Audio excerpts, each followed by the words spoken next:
Welcome students.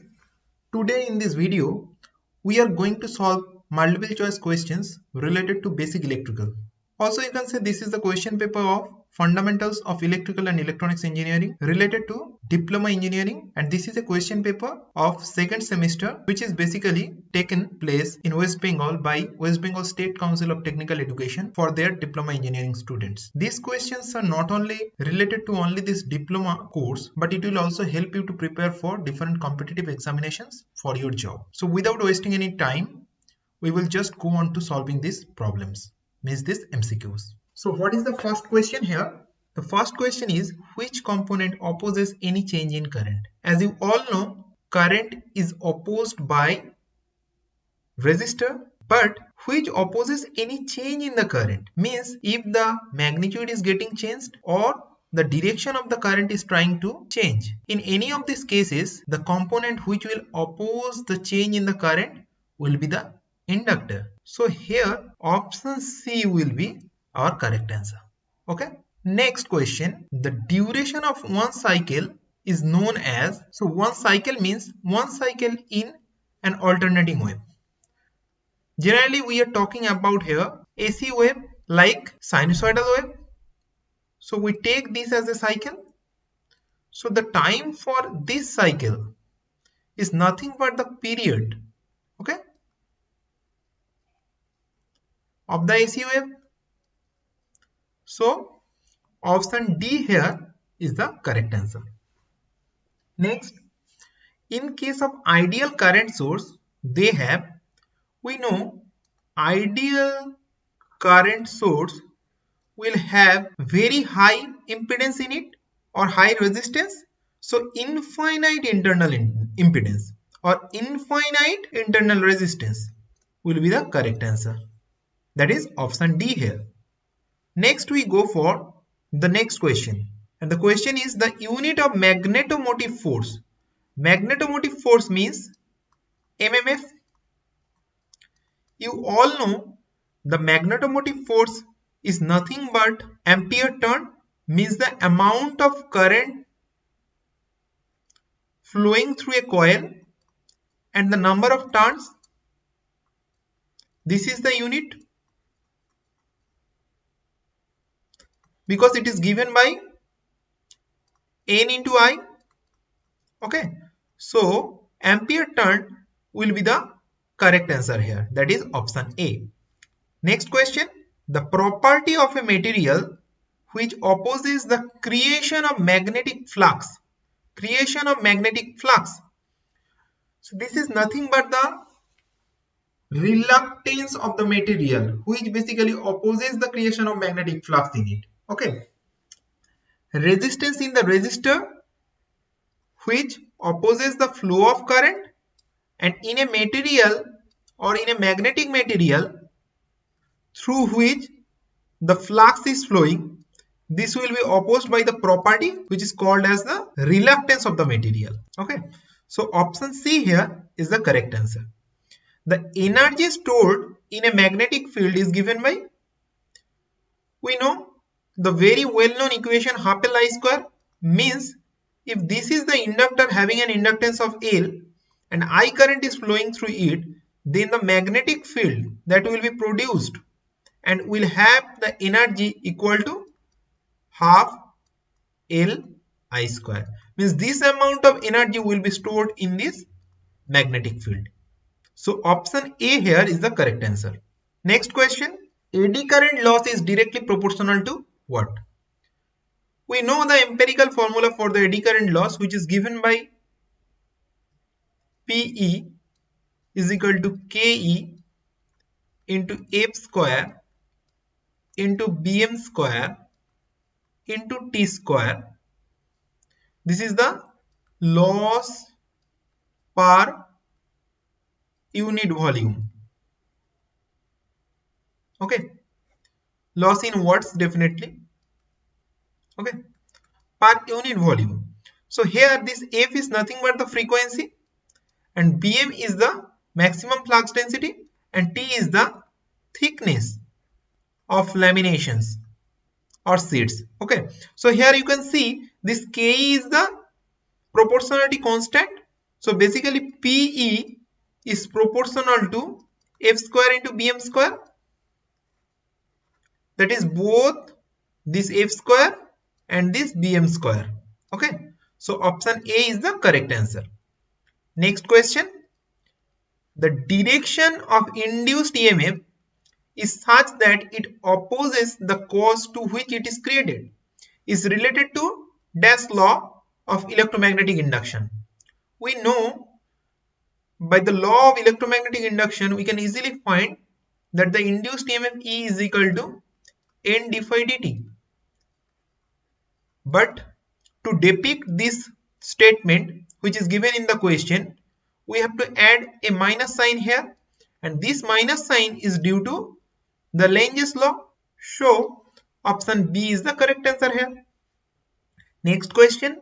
The unit of inductive reactance is, we know the inductive reactance XL is given by 2 pi FL, and this has the same unit as that of the resistance, that is ohm.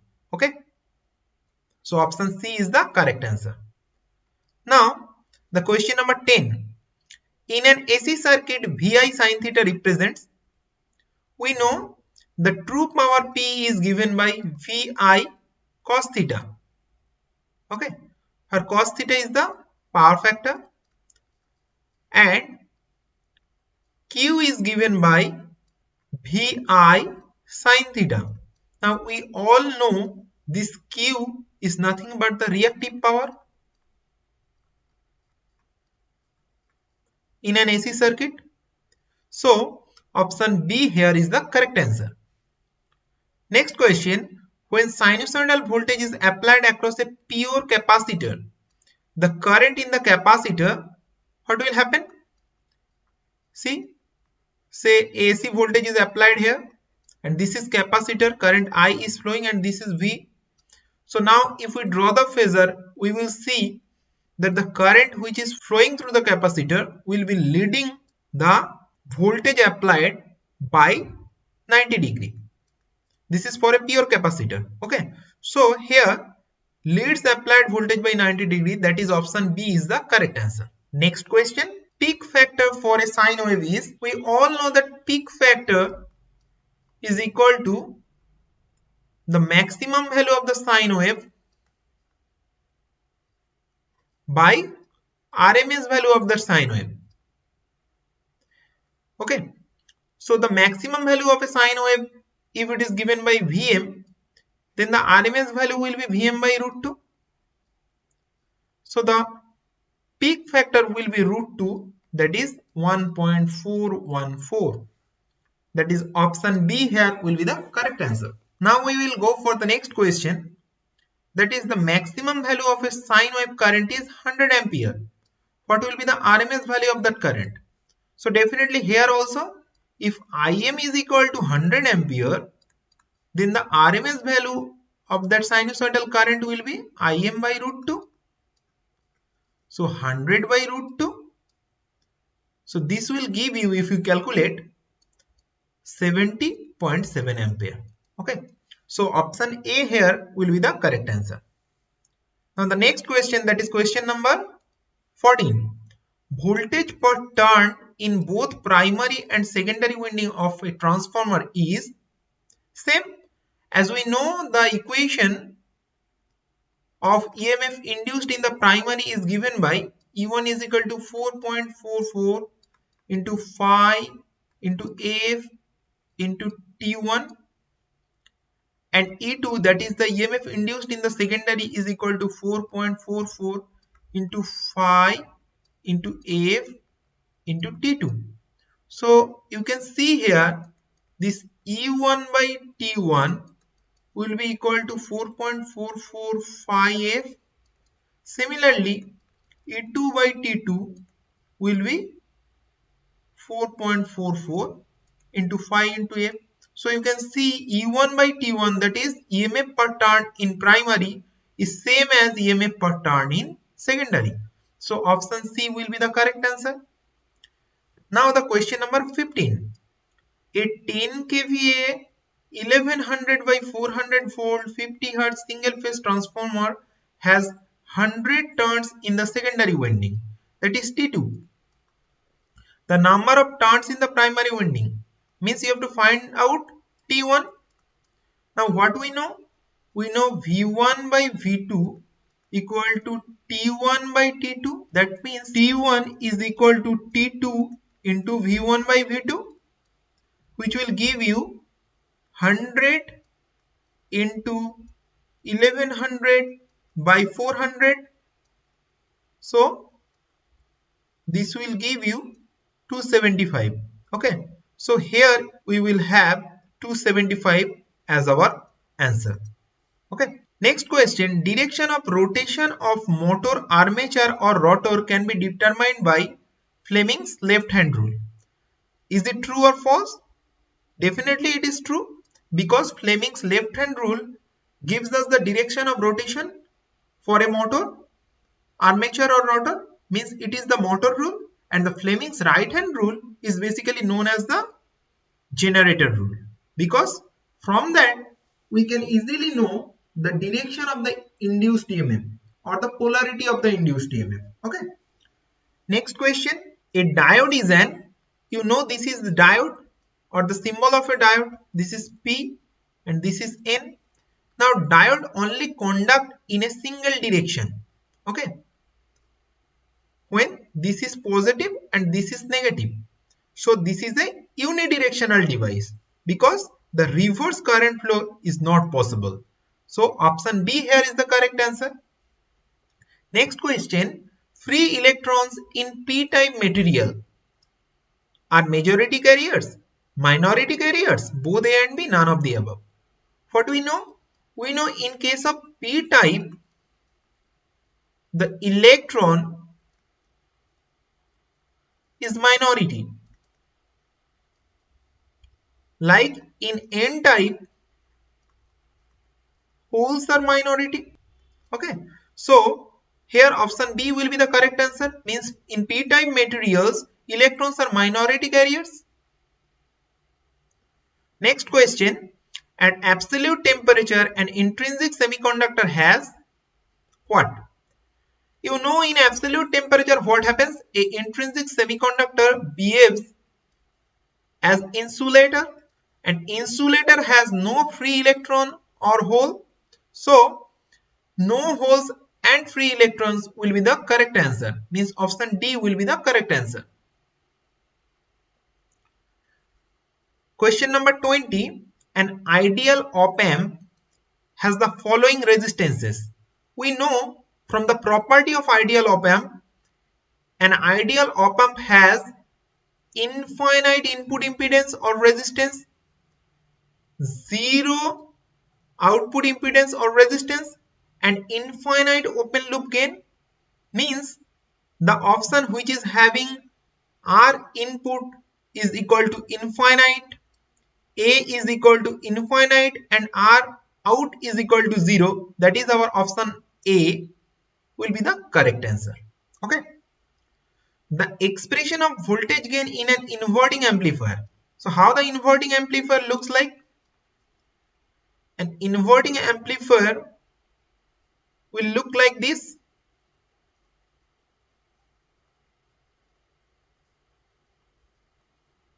Okay, so this will be Ri and this will be Rf. This will be V input and this will be V output.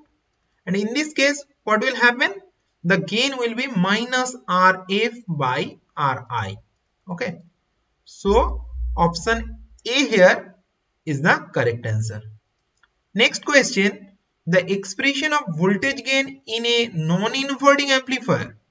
Now how the non-inverting amplifier looks like? So this will be our non-inverting amplifier. This will be our non-inverting amplifier. This will be V in, this will be V out, this will be Rf, and this will be Ri. So in this case, the gain will be 1 plus Rf by Ri. Okay, that means the option C here will be the correct answer. Next question, which of these gates or sets of logic gates are known as universal gates. Means universal gates are those from which any of the gates can be constructed. Okay. So of this, NOR gate or NAND gate, any one of these can be used to design any of the other gates. Okay. So the option D, that is NOR and NAND gate, here will be the correct answer. A digital circuit that can store only one bit information is flip-flop, because flip-flop is the basic storage unit. Okay. So only one bit information can be stored here in this flip-flop. That is option C here is the correct answer. The final question, that is question number 25 in the MCQs. The logic sum of two or more than two logical products is termed as, what will be the answer? It is basically the sum of some products. So SOP or the option C will be the correct answer. Means this is the sum of product form. Okay. So I think all of the questions that has been discussed here very much interesting and will help you to build your knowledge for competitive examinations as well as your semester examinations. So if you like the video, kindly subscribe to the channel. Also share this channel with your friends so that they will also get benefit out of these videos. Thank you. Thanks for watching.